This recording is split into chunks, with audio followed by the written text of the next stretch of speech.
everyone, and welcome back to Bourbon Bites. It's so good to see everyone here on this Thursday evening, whether you're tuning in live or you are watching the replay.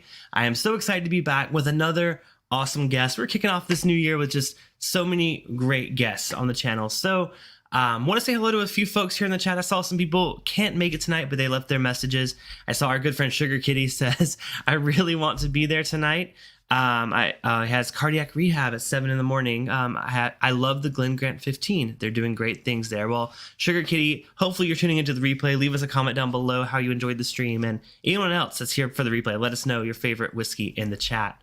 But good to see some folks here as well. I see Zophers in the chat. Kathy Joe just became a Bourbon Bites YouTube channel member. Thank you so much, Kathy Joe. Kathy Joe is also a patron and a co-host of Women of Whiskies, a fantastic channel on YouTube. They go live on Wednesday nights. Y'all make sure to catch them. I try to as much as I can, which is very difficult on Wednesdays for me, which they know.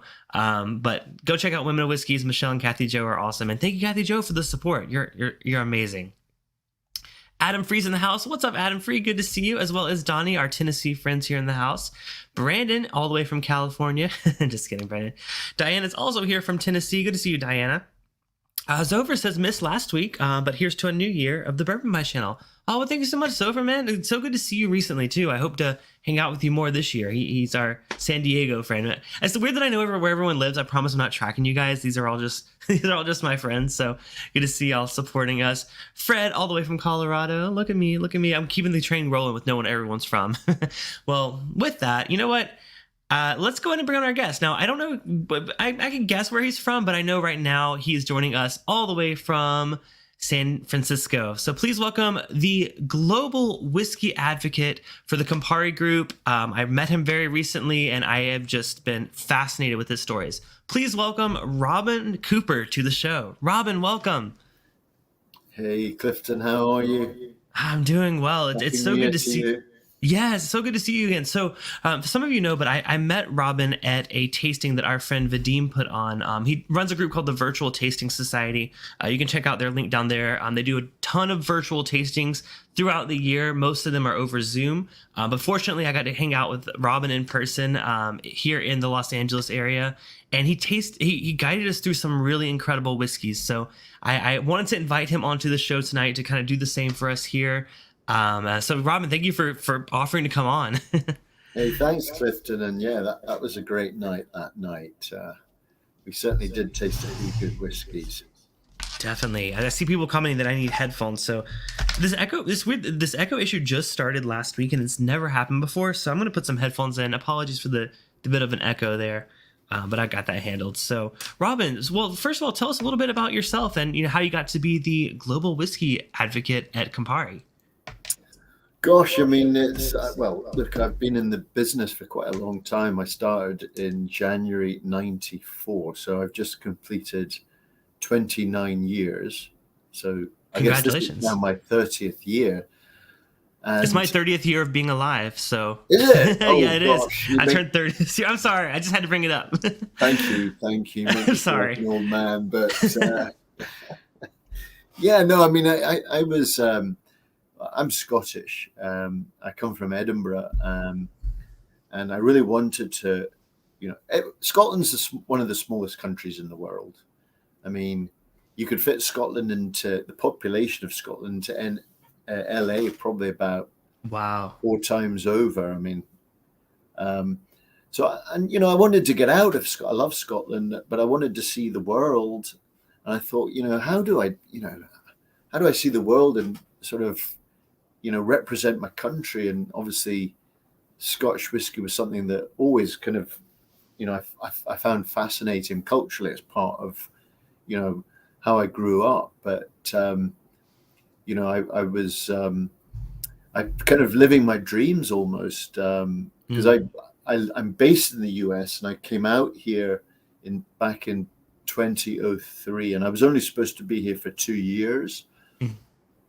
That was extended a year, and the company I worked for actually was bought out by a larger entity. And and then certain things happen. Life kind of happens, and but I've been lucky enough to I represented Johnny Walker right in the beginning, and then Glenmorangie Ardbeg, and then I changed company and I joined Campari, and I was a brand manager. So I've had sales and marketing background. My current role is working in the Campari global marketing team, and so my job is kind of a little bit of a hybrid role. So I'm kind of involved in some of the brand meetings. We discuss things like innovation or strategy, and then I've got this public facing role as well, really trying to sort of grow the brand by networking and getting the message out, getting the brand out there, amongst the kind of influencers and those who are engaging in this great whiskey discussion that we're having. So Absolutely. Well, we very much welcome you guys to come onto the channel anytime. I love when I can have a guest representing whether a brand or a small distillery. It's just so awesome to kind of pick your brain a bit and kind of get your insights about different whiskeys. And tonight we're talking Scotch. I see a lot of people in the chat are excited for this. I see our friend Kathy Jo, she says, it snowed overnight, so it's the perfect time for Scotch. Well, there you go, Kathy Jo. Whiskey Nose is also in the house. Good to see you. Our friend Whiskey Mountains all the way from Utah. She says, "Way to go, Clifton Rubbin, your age." I promise I just got noticed that one. I got excited. I got excited when you said 30 years. I don't know. I'm still trying to plan a 30-year birthday trip. Don't know what I'm doing yet, but awesome. I see Donnie's here in the chat as well, and Emily. Good to see y'all. So we have people representing basically from all over the country. We have people from Florida, from Tennessee, Utah, California. Gosh, you guys all let them know where you're from. But I'm so glad to bring all of y'all together tonight to taste one of the more interesting Scotch whiskeys I've had in a while. So tonight we're trying the Glen Grant. So Robin's the perfect person to have on to talk about this brand. Can you give a little bit of an intro to those that may be unfamiliar with the distillery? No. I mean, I just poured myself a 12 years old here. But we're a Speyside. Speyside is, it's almost like the Bordeaux of Scotch whiskey. High quality. It's a great provenance, really, Speyside. And Glen Grant is one of those, archetypal Speysides. It's not one of the big, heavy, sort of oily whiskies. It's a more gentle style. It's very, very aromatic, and that's good because it delivers on the nose. You got this tremendous fruity nose. What you get on the nose delivers on the palate. That promise.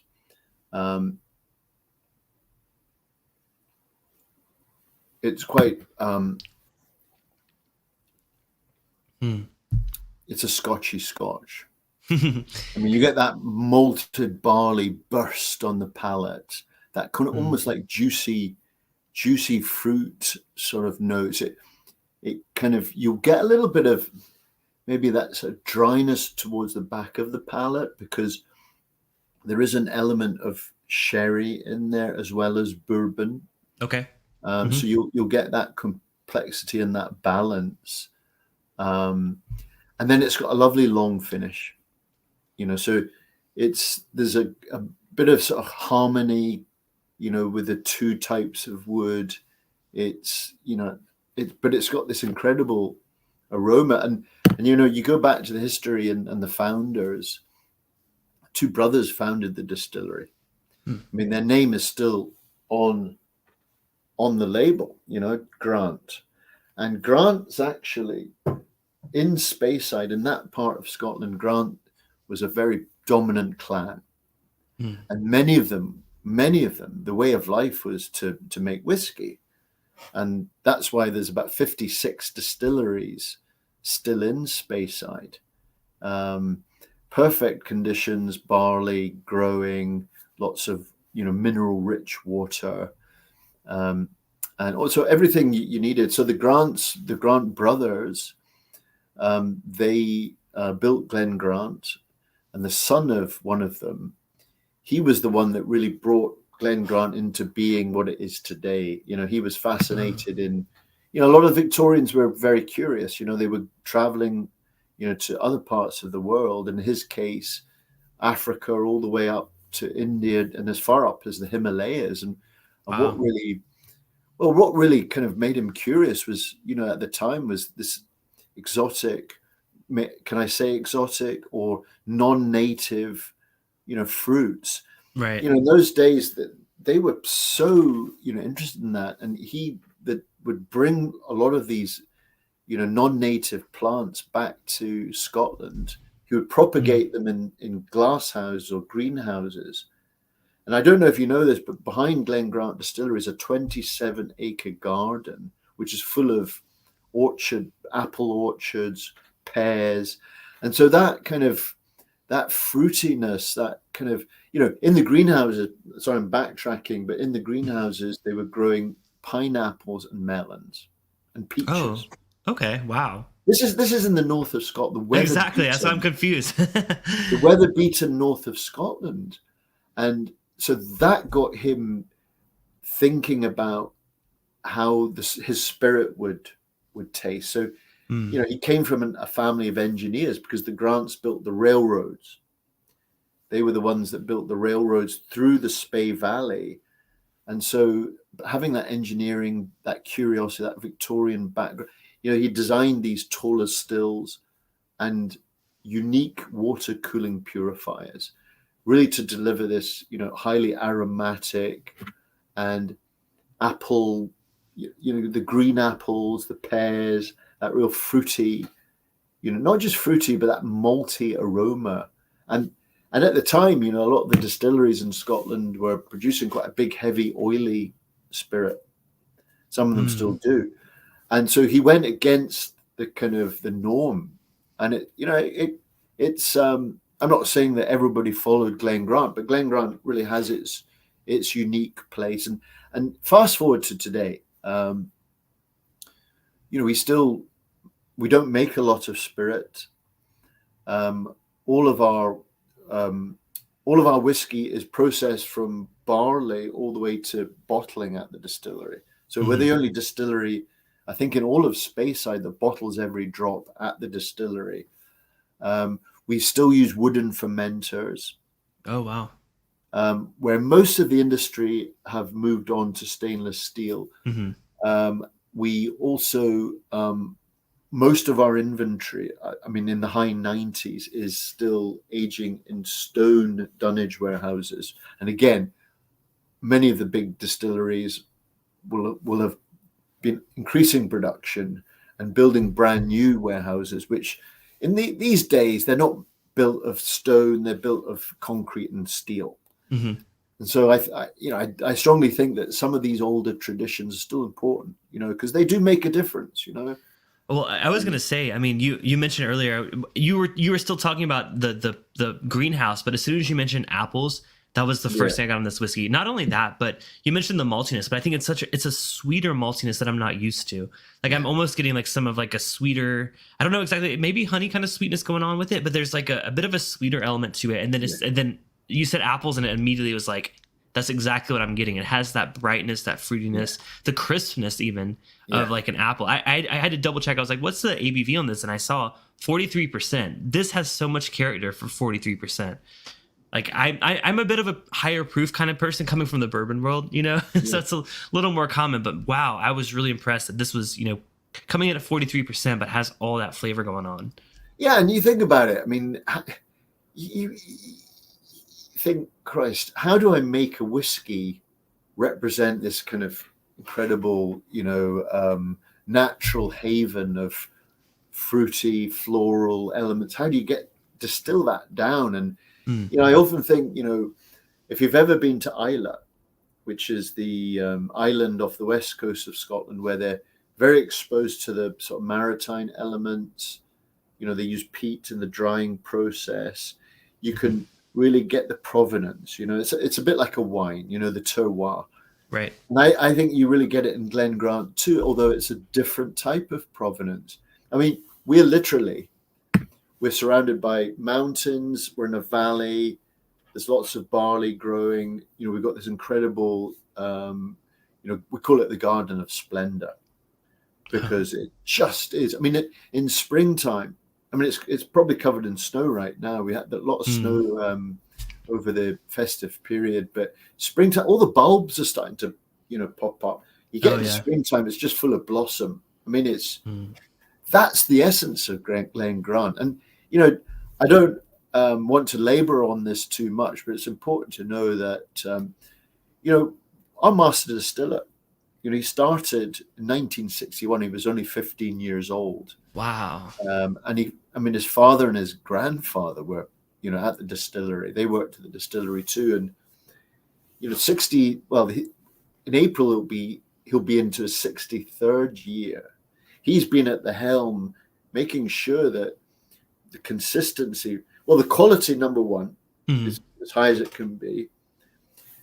And then the harmony, we have to we don't just open barrels into a filtration trough, goes into a tank, and then we start filling the bottles. We will select barrels. Every barrel is checked. And you can't say that for every distillery, because some distilleries are batching thousands of barrels, and there's just no way. It's humanly impossible to check every single barrel, but we do, because we're batching a much smaller amount of barrels. And that's where the harmonization period comes. So these barrels are all sort of married together for about 1 week. And then, we bottle, and really it's about the consistency, because that's what, I think every good brand, great distillery these three things, I think, are going to be important for all distilleries, but it is for us. So, well, definitely, yeah. I think it's definitely, again, Glen Grant is a name that I feel like maybe a lot of people may not be that familiar with. I think that maybe comes to it being the size of it. Like they are, I don't want to say craft, because craft is maybe not the best expression, but they are. I mean, they really are. I assume it's like a small group really doing this, right? Well, I mean, we've been around since 1840. I mean, 182 years. Definitely. Coming up for 183 years. And, in the sort of the 1960s onwards, you saw a lot of change in the industry. I mean, you saw, in our case, we saw the Seagram company coming in, and they bought, they were amalgamating smaller companies into one greater entity, and they created Chivas Brothers. And so Chivas Brothers, and, in those days, it was really, the blenders were the guys, that's really underpinned the Scotch whisky industry, blended Scotch whisky. I mean, of course, you've seen this great rise in malt whisky. And someone told me the other day, in fact, blended Scotch whisky started to grow again, because, whiskey around the world is becoming much more popular. But, Glen Grant, we were part of, a larger group. So Glenlivet was there, Keith Longmorn, Breval, Altnabain, Strathyla, one or two others. Can't remember right now, but the job of malt whiskey in those days was each malt had a set, its own unique role in dressing a blend. So you would get some of the bigger, more base notes would be some of the heavier whiskeys. Some of the, other whiskeys would be used as building the structure of the blend. And then, the whiskeys like Glen Grant would be used as the top dresser. So that was the malt whiskey that would add the aroma to the blend. So I could go on, but I mean, Glenlivet was really the brand that, was built in the US as a single malt. And Glen Grant, really, that its role was more in the blends. But at that time, the blended, Chivas Regal and I think Royal Salute would probably be a greater priority. And so Glen Grant was a very coveted malt whiskey. And certainly, today, a lot of the great private label, independent bottling expressions of Glen Grant are highly collectible, highly coveted. But we will start to, as a distillery, we'll start to launch our own bottlings. We're coming out with a new expression actually this year, which the 21 years old, which we're bracing ourselves for. Which I have a sample. I was like, wait, let's say we could save that for the end though. We gotta leave something to tease at the end. Hold on. leave them with something exciting at the end to look forward to hear about. So, well, I do want to. Speaking of which, I want to get caught up in the chat because like there were some really great messages coming through while we were chatting earlier. I think this is about going back to when you were making introduction. Our friend Cohen says Campari has a great portfolio. Wild Turkey and Appleton Estate are two of their great brands also. Yeah. Hopefully maybe we can have you back on the channel at some point to talk through some of these other spirits too. That would be awesome. Yeah, no, that's a great observation. And in fact, Campari have been,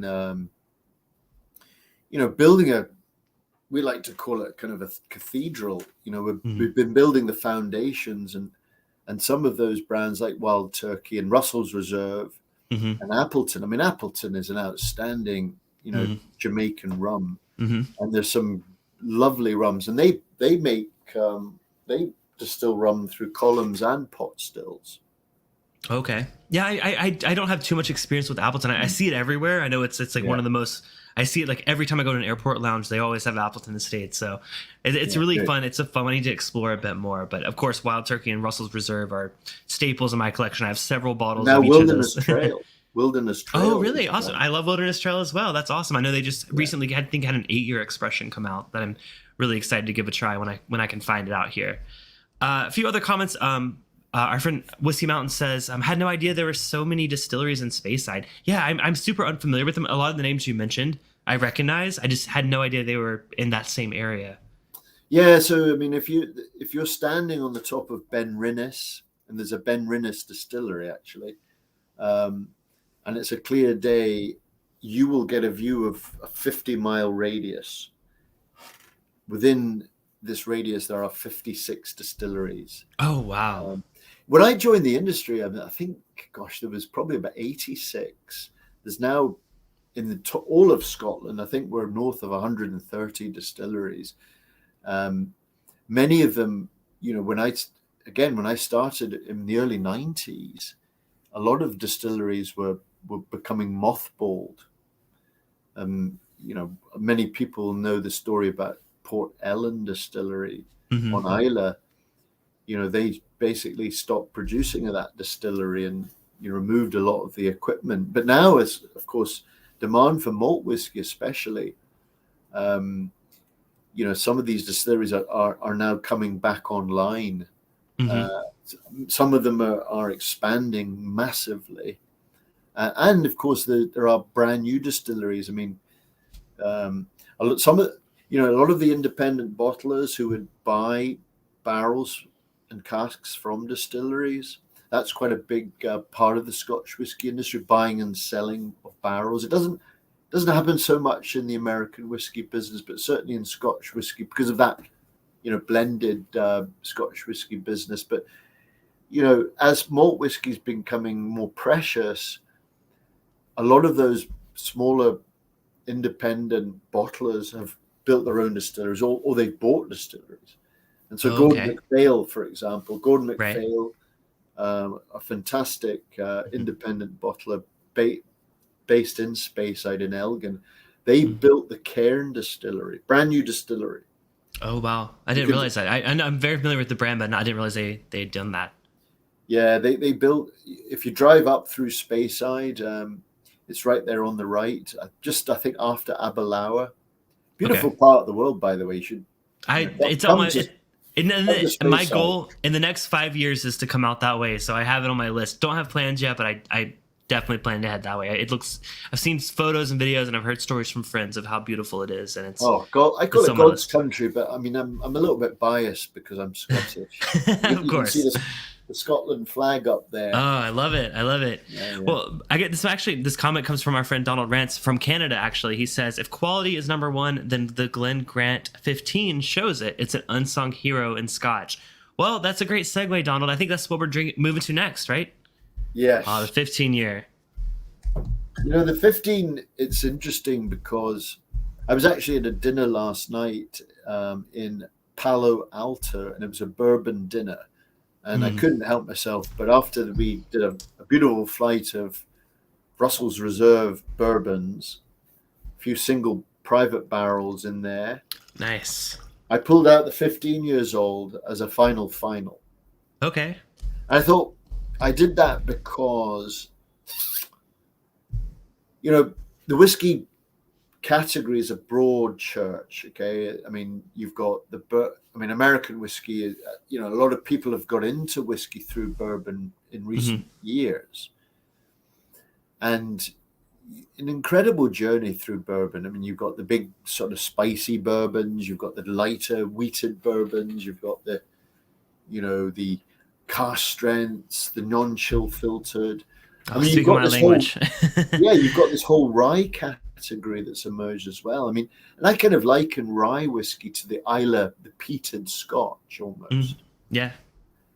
But if you look over the horizon to the Scotch whiskey category, you're opening doors to an incredible, depth and breadth of whiskies. But this one is possibly one of those bridges between bourbon and Scotch whiskey. Now, this is aged in what we call first fill ex-bourbon barrels. Okay. And that's important because when the bourbon has been removed from that barrel in America, and all of our barrels are from Kentucky, by the way, not all from Wild Turkey. I mean, we use Wild Turkey. In fact, they're not all from Kentucky, because we buy our barrels through a cooperage, Speyside cooperage. And so Maker's Mark, Heaven Hill, Buffalo Trace, Wild Turkey, Jack Daniels, that's not a bourbon. But this is 100% first fill. Okay. And it's bottled at 100 proof, and it's non-chill filtered. And so you're going to get a much more intense nose and taste. And along with the taste, you're going to get that real creaminess. It's almost like a viscosity there. It's quite syrupy. Oh, I'm excited to try it. I kind of got something similar with the 12 year, but I can't wait to see what it is with the 15 year. Yeah, on the nose, to me, it's spicy in a different way, not like a rye spice. We're talking about rye earlier, but it's more of like I don't know. I feel like there's more like kind of baking spices going on there as well. I'm looking forward to giving it a try. Cheers or sláinte. If you're into dessert, I love a good dessert. I mean, I never used to go for sweet stuff, but now I can. Maybe it was COVID that changed. I don't know. I never caught COVID, but I just caught it a week and a half ago. It was not fun. I went 3 years with no COVID, but I finally caught it right after the holidays. I'm like, I avoided it for so long.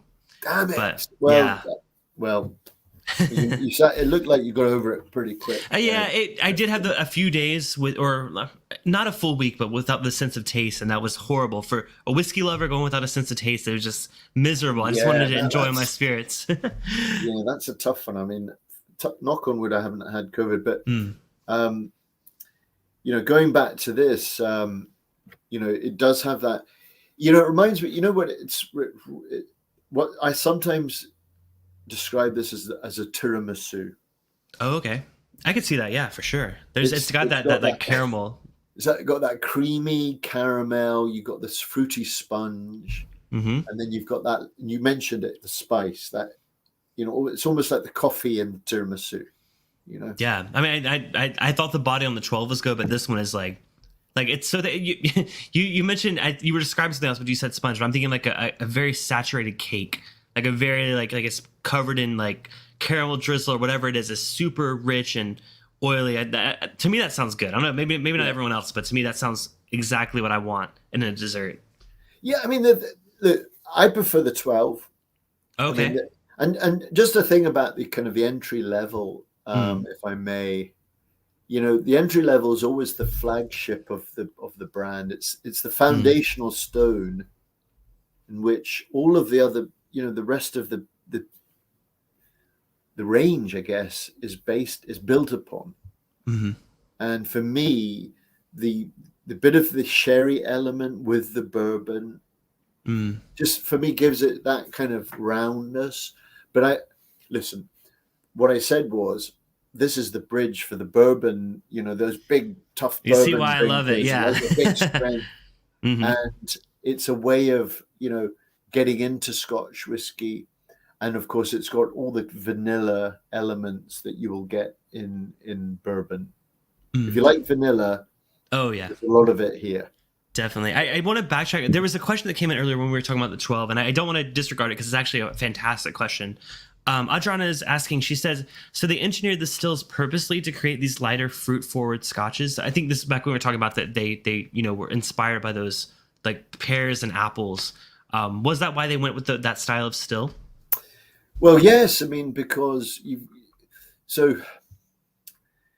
creating this love of sort of botany, propagating fruits, experimentation, that was the sort of guiding light to the designing these tall stills, and also these unique water cooling purifiers. In fact, I have you can see in here. Oh yeah, let me full screen you. Let me see. There we go. Yeah, this is not the great. This is not exactly a quality presentation here, but this is the wash still, which is kind of characterized by these kind of big, broad shoulders to give you lots of reflux. You'll notice on both quite a long neck. This is the where am I here?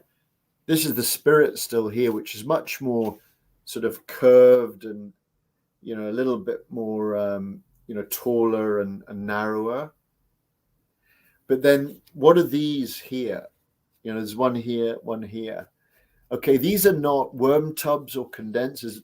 What these are water cooling purifiers. So the vapors coming out of the still into this empty drum, and on the top there's cold water which cools everything down.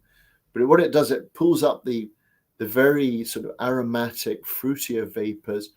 And if you look very closely, there's a pipe that comes off the purifier here and back into the still. And so that would bring off some of those heavier, oilier, more astringent vapors. So what we're really collecting is an incredibly refined and aromatic spirit.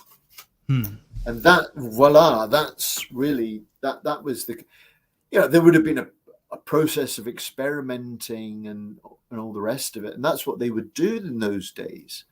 They were highly curious, the Victorians, and they were great engineers. They were building bridges and tunnels, and, the Grant family built the railroads. So they had a kind of idea. Alfred Barnard, the distilleries of Scotland or Great Britain and Ireland, big thick book. He was the very first whiskey geek. He set off on a journey, a 3-year journey, and he was writing notes galore, and he came out with this great book. But he had came to Glen Grant and he observed, these tall stills and purifiers. And so we've been making whiskey since 1872 that way. So the distillery started in 1840, but it was James Grant, the son of James, who went across the world seeking out all these non-native fruits and plants. He was the one that really designed the stills that gave us this kind of exceptional fruity, aromatic, character and style. Yeah, it's such a dynamic flavor. I think it's something that makes me want to explore more Speysides because, like I said, I'm so limited in that realm. But wow, there's so much flavor going on, so unique. I feel like to many other scotches I've had. I'm really excited to try more of these. Kyle says, got to walk through the not opened at the time Glen Grant Garden Trail while it was snowing last Christmas. Such a beautiful spot on the stream. Ooh. Yes. That sounds like a lot of fun. Yeah, I mean, it's I don't know many distilleries that have quite the spectacular, garden. We call it the Garden of Splendor. Mm-hmm. And seeing it in snow is just incredible. I mean, it's just, the water source is very important in whiskey. you can't Right. really make whiskey without water. And so, when distilleries would have when they would, first thing they would have to do is find a source of water, whether it be a spring or a stream. And then what they would do is they would buy the land around it to protect that water source. Now, a lot of the distilleries in Scotland, they grave sheep. So if you're a distillery manager, you'd also have to know quite a lot about sheep, believe it or not, because when it came to lambing season, those sheep were your responsibility. Mm-hmm. So Dennis, our master distiller, when he ran all of the 9 distilleries from 1979 till about 90 something, he had 2 sheep farms that he had to manage. But in our case, it's a Victorian garden. The founders turned it into this incredible, beautiful,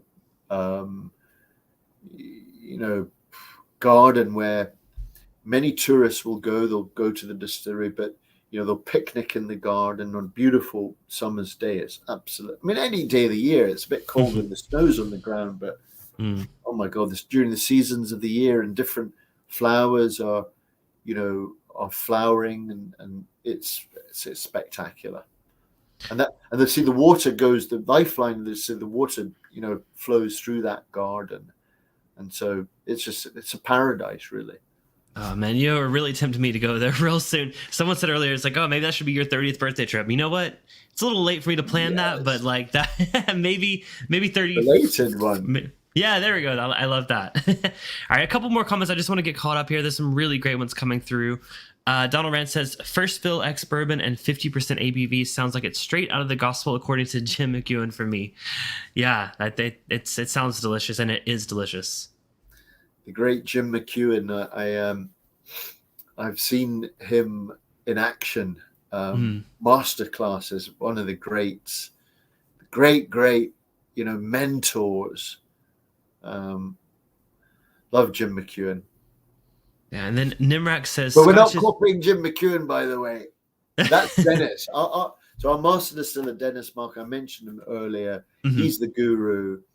And, the 15 years old is really for that kind of whiskey drinker that likes a big, bold whiskey.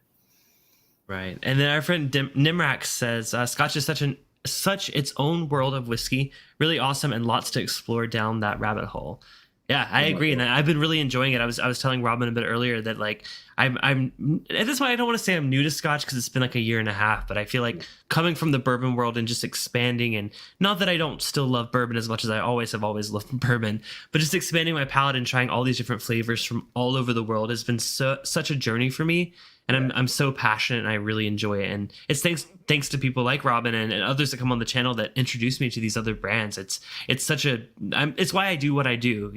I get to explore and get to try new things, and it's really incredible. And I'm glad that you guys watch. So if you like it, hit the thumbs up. Sorry, I had to do a little plug there. Awesome. And then I know I'm a little behind the chat, so I apologize. If you guys asked a question and I missed it, please feel free to ask again. We're about to move into our next whiskey. Well, before we do, Cohen did have a question. He said, is Glen Grant doing some peated stuff now? So many are. Do you guys have plans to do anything like that, or? No, not. I mean, look, that's a great question. So yes, we do have some Glen Grants that have that smokiness. Mm-hmm. But they tend to be very old Glen Grants. Okay. And so up until 1973. Glen Grant was using peat and coal to dry its barley. Okay.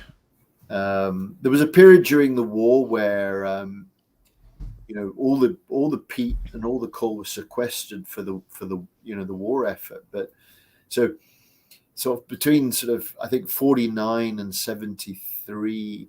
I mean, I have a couple of samples at the back there, but you get that cigar smoke. But no, there's nothing that,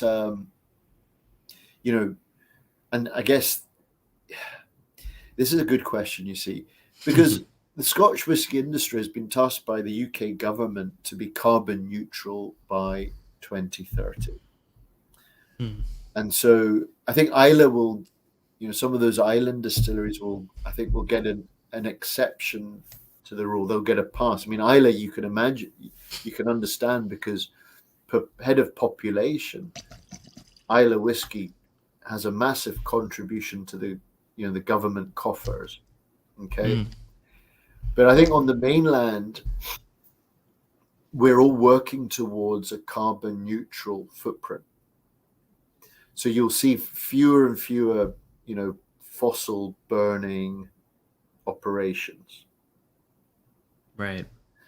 So, time is really against many and I'm surmising that Islay will get a pass. I think it should, because, you could argue that if you stop using peat and Islay, that's going to, Don't think that would fly. change Islay's whiskey forever, and they don't want that. And Right. So they make it. I don't know. But It's interesting to talk about, though. I think that's something that people aren't really talking about is, the future. What is the future of whiskey when it comes to things like that? I mean, hopefully a lot of the traditions stick around, because I think things that make these things characteristic, even going to bourbon and American whiskey, like there's certain techniques that are so distinctly I don't want to say American, distinctly like historic about it. Like they're like people have been doing it the same way for a really long time, and that goes to Scotch, that goes to Irish whiskey, and I think that's what us enthusiasts really love, and hopefully will stick around. Donald Grant's is yes, it's one of the greatest whiskey books ever written. I agree with that wholeheartedly. I need to grab that one. I think we're now on to the 6th or 7th edition of it. Oh, okay. It's been updated. Yeah, I mean, this man, by the way, he was the first whiskey geek, mm-hmm. and he was a haberdasher. Do you know what a haberdasher is? I don't. Wait, I've heard that word once before, but do not know what it means.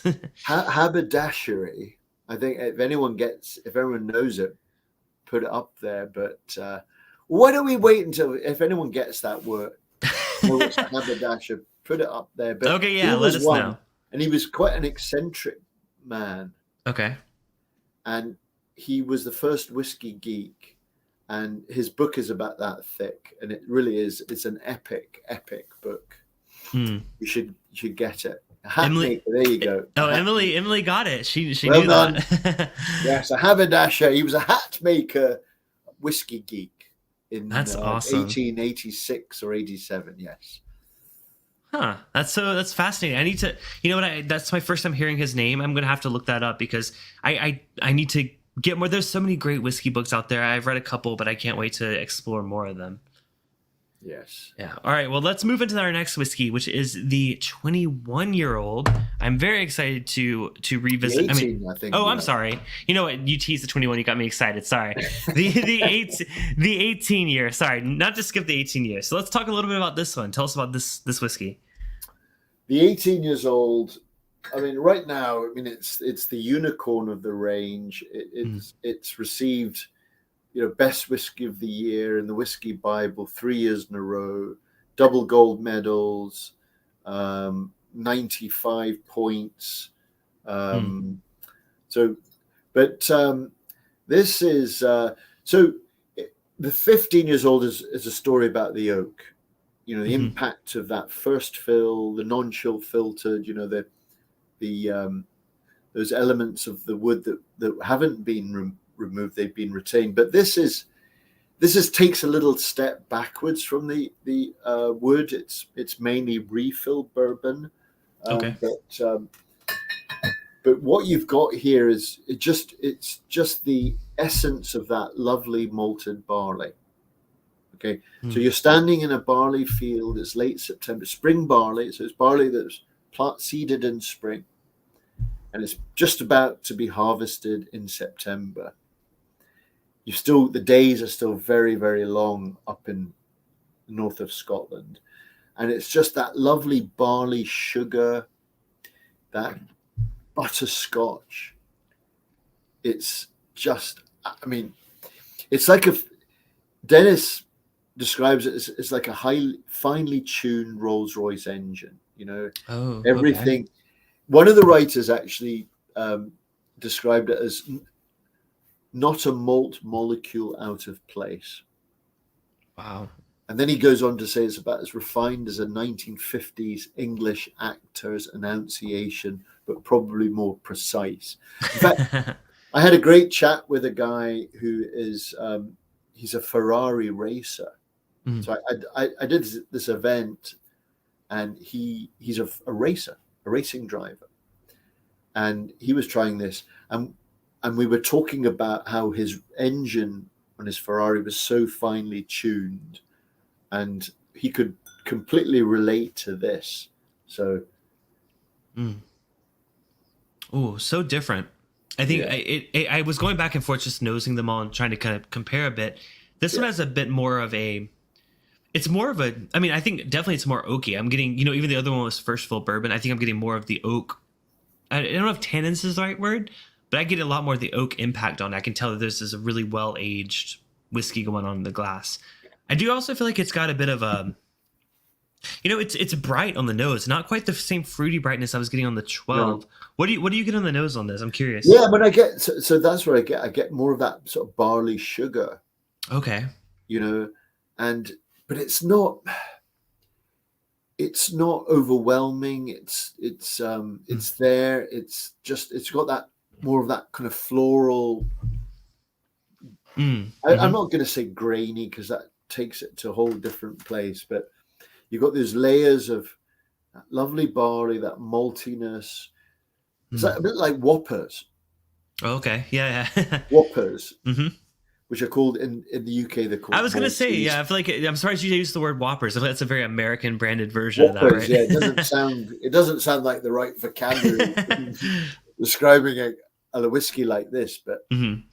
Yeah, I think whereas I felt like the first one, that the 12-year was giving me like honey notes, this one's more in the honeysuckle, like the honey floral kind of aspect. Yes. It's still sweet, like you said, but it's a little bit more delicate, believe it or not, which is surprising. I get why it's so well described, like as like a balanced. And look at the color. I mean, that's. Oh yeah. These are all kind of natural color. That's its color, but it's refill bourbon. I'm pretty sure there's a little bit of first fill in there, but I just think it's just beautifully balanced. It's complex, beautifully balanced.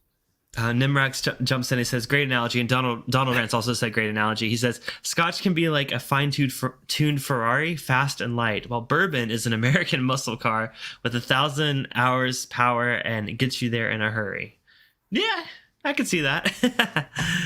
That's awesome. Yeah, I think there is a refinement about Scotch whiskey. If you think about it, I mean, in America, which is the home of Scotch whiskey, let's face it. I mean, after World War II, I mean the British government, actually, Winston Churchill was really pushing Scotch whiskey, and it was always advertised as being kind of very aspirational. You've made it, the country club, steakhouse. I mean, a lot of, you'll see the lineup of high-end whiskeys in all of the steakhouses in America. So it has kind of built up, that sort of profile in the US. It's always kind of been aspirational. It's always been, associated with that kind of success, but not over the top. It's not ostentatious in any way. I don't know. It's not bling bling. It's not in your face. Hey, look at me. It's not wearing a big medallion around the neck. Keith J from MA says, I started as a Scotch drinker, but got into bourbon the last 2 years. The bourbon and rye prices are getting outrageous. Agreed. So I found myself getting back into Scotch lately. I'll definitely look for this. Well, yeah, definitely do. It's really, really, it's a brand that I wasn't familiar with before I tried it. Like I said, thanks to our friend Vadim. But I'm really, really glad I discovered this, and it's really good. And Keith from MA, there's a great store in outside Boston called Julio's, and I'm pretty sure that they carry Glen Grant. But I mean, these days, people go onto their phones and ping, they look it up and it's shipped to their front. I don't think everywhere you can do that, right? some places, but Yeah, in California, we're lucky we can do that. yes. I know a lot of places aren't. There's a question before we wrap up, I know you're going to tease a bit of that 21 year, but before we wrap up, Donald Rance has another question. He says, does Glen Grant have plans to get into the 6-row barley game? I know it's a pain to work with and get right. Can you tell, for those of us, I've heard the phrase before, but I forget what it means. Can you tell us a bit what that means and if you are? I don't know much about 6-row Okay. barley. I mean, barley that is used in the Scotch whiskey industry is typically 2-row Scottish barley.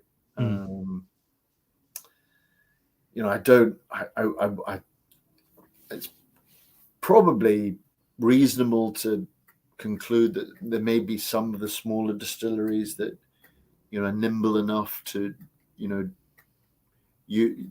go that route. I don't know. I have not heard about it. Cool. It's barley's the indigenous cereal of Scotland. And so Scottish barley tends to be, I'm not an expert in this area. I mean, it's something sure. I should probably inquire about. But we use 2-row Scottish barley. Okay. And then every couple of years, a new strain of barley will be used. So they're always looking to optimize yields and produce barley that's more disease resistant. So sure. There is a bit of science. There is science involved in brewing and distilling. But remember, there's still a lot of alchemy and art, because it's not an exact science. Formulations of, we're bottling 12, 15. There's always going to be slight sort of buttons you can push and levers you can pull to kind of keep that consistency. But I don't know. I mean, experimentation's important. So who knows what they're going to do in the future. Definitely. I didn't mean to throw that on you because I was familiar with the term, but I couldn't remember exactly what it is. So, Donald, that's a great question, though. Thank you for asking it. All right. Well, before we get going, you teased a little bit of a 21 year that's in the work. Can you tell us a little bit about that bottle? Yeah. So, I mean, we'll be launching a new expression, a 21 years old. It's not, I don't think it's not come out quite yet, but we're looking, I think, March, April, maybe, for a launch. So you'll be hearing more about that. But 21 years old will be, there'll be a much higher sherry or portion of that liquid that will be aged in ex-Oloroso sherry. Ooh. Because in the old days, in Scotland, there was once upon a time, there was a population of the country, the British Isles, that would drink sherry. In fact, the British, controlled a lot of the sherry business for a very long time. And consequently, a lot of Scotch whiskey was aged in sherry. So you'll see some of those very dark whiskies. That's an indicator that sherry, is dominant in that. But so the 21 years old will have a much higher portion of sherry. It will be bottled at slightly higher than the 12. Okay. It will be non-chill filtered because we think that the taste and the aroma is intensified with that non-chill filtration. We also know that a lot of consumers like that. They like that bigger mouthfeel. But there is a reality about older whiskies is that there's not a lot of it. Right. And they become very rare. And that can be quite motivating for a lot of people because they want to have something that fewer people have. But I'm excited about it because I think it's really going to take us to the next level. We are in the US. We are a brand that we don't have a big optics. We don't have great visibility. We're beginning to sort of seed the brand. You're going to start seeing more of Glen Grant in some of the bigger markets as we start to focus on building the right distribution. But I mean, we do, Glen Grant's not hard to find. So, but hopefully, as a result of this, Clifton will get a few people out there looking for it. In fact, where you are, I was walking into K&L the other day, and a guy was walking out with a bottle of the 15 years old, and I said, "Oh, nice choice," and he said, "Yeah, I heard about this." So news can get around. Yeah. Well, K&L is a dangerous place to walk into because you spend way too much money there. Yes. I love those folks though. Yeah. Yeah, Whiskey Mountain says this has been a great guest. Thank you so much for coming on, Robin. Yes, I absolutely second that. I learned so much, and I'm looking forward to learning more about this. Well, where can people find you and Glen Grant on the web? Like, do you have Instagram or anything that people can follow you? Yeah. Yeah. Do you want me to write it down? Is it somewhere? I can put it in the chat. Okay, it's ROBIN COUPAR. Or it's at Robin Coupar. Okay, is there an underscore or anything, or just no? Just at. I'll just. I can put it up. Here we go. Okay. Let's see. Yeah, let's see. Is that it? That's it. Yeah. So I'm on Facebook, Instagram. Yeah, no, I mean, building a network of people. I mean, Instagram is the one I mainly use for putting my name out there, and it's like the modern day business card. Yeah, definitely. Yeah. Well, that's what you said when I met you. You're like, "Oh, follow me on Instagram." So it worked out well. Yeah, I'm glad. And then Keith J says, agreed. Love the stories behind the brand. Absolutely. And that's why we're so lucky to have people like Robin come on and tell us about them. So thank you for that, Keith. Well, Robin, thank you so much for coming on. Like I said, you are welcome back anytime. I'd love to have you on to talk about some of the other amazing Campari brands. I know Donald Rand said earlier, 40 Creek, I think, out of Canada is also it's a local brand to him. But you guys have some really great ones. Are there any? What brands do you represent? Just out of curiosity. Well, I mean, as our sort of whiskey sort of side of the business is getting bigger and bigger, I was the brand manager in Russell's Reserve for 5 years, just after Campari bought Wild Turkey. I mean, Wild Turkey was the brand they were looking for, and those days Russell's Reserve was very, very small, and so I was the kind of small whiskies guy. So we got Wild Turkey, Russell's Reserve.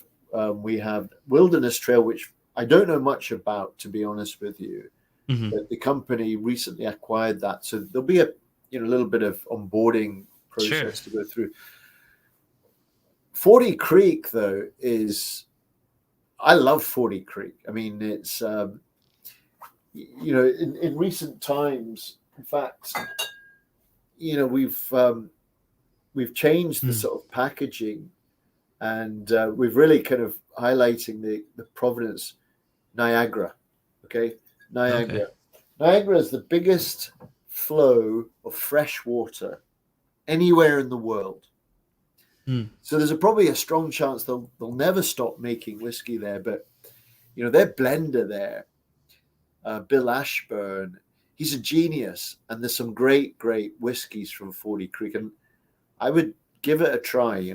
40 Creek is one of those unsung heroes of the whiskey business, and of course the Canadians, they love blending. That's what they do, and they do it well. And Bill Ashburn and his team, I mean, he's been doing it for more than 35 years, so definitely worth a try. So that's our kind of whiskey portfolio, which it's quite a nice little I'd love another Scotch whiskey to come into the portfolio, but let's just see what happens. Definitely. Yeah, we do have some Wilderness Trail fans here. Like I said, I've done several streams, not with a representative from the brand, but just trying different of their spirits. So yeah, I'm a big fan. I need to buy some of the more recent releases. So maybe we can come back on and do another Wilderness Trail stream once you kind of have learned a bit more about it. Like you said, they're new to Campari, so they're really great. They do some really great stuff. Yeah, I hear everyone saying how great they are. Yeah, so. Yeah, well, awesome. Robin, thank you so much for coming on. Like I said, every guys, go follow him on Instagram. I dropped his link in the chat earlier. Those of you watching the replay, make sure to leave a comment below what your favorite expression was tonight. I think for my favorite, you know what? I don't know. I love the proof of the 15, but the nuances of the 18 really intrigued me. And I think I said this when I went to your tasting here locally. I think, I want to love the 15 because it's like obviously the bourbon lover's choice, but something about that 18 just blows my mind every time. And I think I feel the same way again tonight. Yeah, I tend to agree with you. The 18 is special. It is special. And they're all different, they're not Definitely. all just a couple of years older than each other. They've slightly different formulas, and then the net result is they're unique whiskies in their own right. So, absolutely. Well, for those of you that are patrons, I will join you on the after party hangout shortly over on Discord. Thank you all so much. If you do want to support the show, you can go to patreon.com/bourbonbites for as little as $2 a month to support the channel. But Robin, again, thank you so much for coming on. I hope you have a wonderful night. Hope to see you again soon and talk again soon. Thanks, Clifton. Thank you very much for everything. Love being on your show.